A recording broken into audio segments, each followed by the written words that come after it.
3 signes pour reconnaître un manipulateur. Surtout ne soyez pas, ça va pouvoir te servir dans ta vie ou peut-être dans celle de tes proches. Reste ici, tu pourrais sauver une vie. Donc comment reconnaître un manipulateur? Déjà, il existe plusieurs formes de manipulation et plusieurs formes de manipulateurs. Aujourd'hui, dans cette vidéo, on va se concentrer sur 3 points qui nous permettent de reconnaître une certaine catégorie de manipulateurs et on va parler du silence. C'est une forme de manipulation qui est très puissante et qui peut vraiment fonctionner sur vous et surtout qui peut être très destructrice. Donc c'est pour ça que c'est important de savoir reconnaître le manipulateur, de savoir déceler les techniques qu'il utilise pour pouvoir le contrer et se préserver. On en parle tout de suite. La première arme utilisée par les manipulateurs, utilisée pour vous manipuler, c'est le silence. C'est-à-dire qu'il faut partir du principe où le manipulateur ne laisse jamais réellement paraître ce qu'il pense.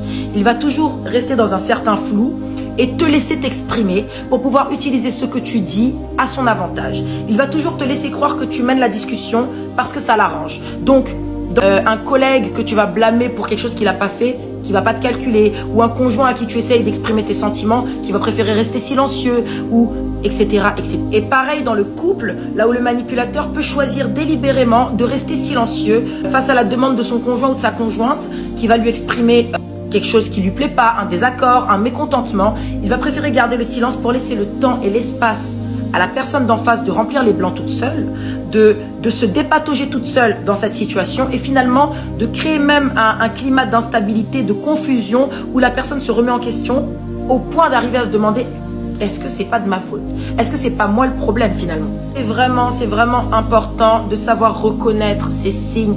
Quand vous vous retrouvez en face d'une personne avec qui vous essayez d'arranger les choses, avec qui vous essayez d'avoir une relation saine, une discussion saine, quelque chose qui fait avancer et que vous êtes face à un mur de silence, n'essayez pas de briser ce mur.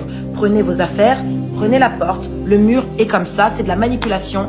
Ça ne sert à rien. On ne pagaille pas seul, on ne se bat pas seul. C'est... voilà. La deuxième chose à prendre en compte concernant les manipulateurs, c'est la diversion. Vous vous êtes jamais retrouvé dans une situation où vous êtes en train d'essayer de parler de quelque chose de sérieux à quelqu'un. Vous êtes vraiment en train de vouloir lui parler quelque chose et cette personne d'un coup, elle change de sujet. Pour vous parler, mais en plus, elle change de sujet pour vous parler d'un truc qui n'a rien à voir et qui n'a aucune importance. Vous étiez vraiment en train de vouloir avoir cette discussion avec cette personne qui d'un coup, hop, passe du tout au tout, ou bien se met à faire des blagues, ou bien commence à parler des derniers potins, on s'en fout. Ça s'appelle la diversion.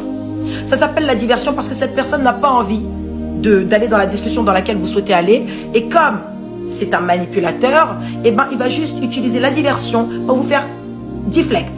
Voilà, il va rejeter et passer à autre chose. Mais c'est très subtil. C'est très subtil. Donc la chose à faire par rapport à ce genre de choses, c'est déjà d'arriver à analyser les moments où le manipulateur fait diversion, le genre de moment où le manipulateur va changer subitement de sujet pour faire diversion et de vous accrocher à ce que vous souhaitez dire et de vous y accrocher. C'est-à-dire que je reviens dessus, tu repars et je te ramène. On n'a pas terminé ce qu'on est en train de dire. Oh, reviens là. On n'a pas terminé. Et la troisième chose, c'est la projection. Donc vraiment faites attention, c'est pour ça que j'insiste sur le fait que c'est important de travailler sur soi, de se connaître, de reconnaître ses dons, ses qualités, ses talents, ses défauts, de vous connaître, de travailler sur vous. Parce que quand vous connaissez, on ne peut pas vous faire croire n'importe quoi, tu vois. Qu'est-ce que fait le manipulateur? Il fait de la projection, c'est-à-dire que tous les défauts qu'il sait pertinemment qu'il a, il va les mettre sur vous. En vous disant, toi, t'es comme ci, toi, t'es comme ça, toi, t'es comme ci, toi, t'es comme ça, toi, t'es comme ci, toi, t'es comme ça, toi, t'es comme ci, toi, t'es comme ça. Que des défauts. Tu te demandes, mais pourquoi tu marches avec moi? Ou bien pourquoi tu es avec moi? Mais pourquoi tu travailles avec moi? Que des défauts. Il y en a une liste à dire sur vous.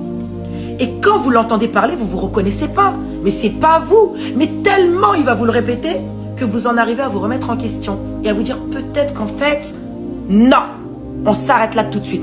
Apprends à te connaître. Apprends à te connaître, à savoir qui tu es. Ça te permettra de ne jamais accepter qu'on te traite de ce que tu n'es pas. En général, le manipulateur, c'est quelqu'un qui n'a pas confiance en lui et qui va essayer de tout faire pour te faire croire que tu n'as pas confiance en toi. Et jouer à bomber le torse et tout et tout. Et vous de la projection parce que le manipulateur, vraiment, il veut te faire porter le poids de ses échecs, il veut te faire porter le poids de ses défauts, le poids de ses erreurs. Donc vraiment, faites attention. Les manipulateurs ne sont pas que dans les relations amoureuses, ils sont partout, dans la vie professionnelle, dans les amitiés, dans partout. Ce sont des signes qui permettent clairement de les identifier et de s'en préserver. Parce qu'il faut savoir que le manipulateur, même s'il a l'air au top. Il n'est là que pour une chose, c'est son intérêt personnel. Donc garde ça bien en tête et préservez-vous des manipulateurs. N'oublie pas d'envoyer cette vidéo à quelqu'un qui en a besoin et n'oublie pas que mon e-book Comment avoir confiance en soi sera bientôt disponible.